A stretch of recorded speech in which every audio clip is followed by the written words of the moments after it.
So I'm with Matt Heddin. He's a scientist from Virginia Tech University, and he's been part of the team, the worm herder team. Been with him for about a month and a half now or so, and been learning lots of stuff from Matt.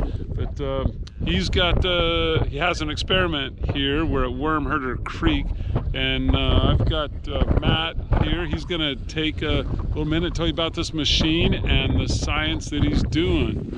So here's Matt. Hello. Okay, so this thing I got here, it's called a Lycor.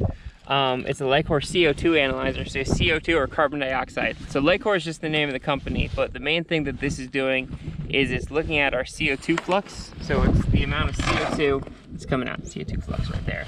So what we're doing basically is we're taking our soil collar over there, we stick them in the ground, we make a good seal with the ground itself, and then we take over here and we have our little chamber, and we stick the chamber on top of the soil collar.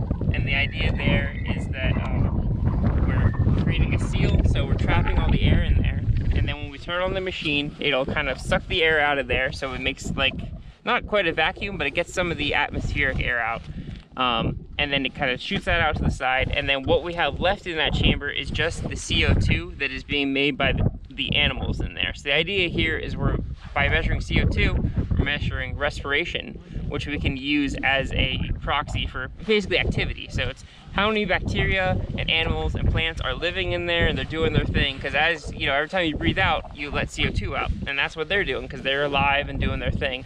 And yeah, so we basically just measuring it through, it's called an ERGA, so it's an infrared gas analyzer. So the air comes from there, goes through these tubes into the machine.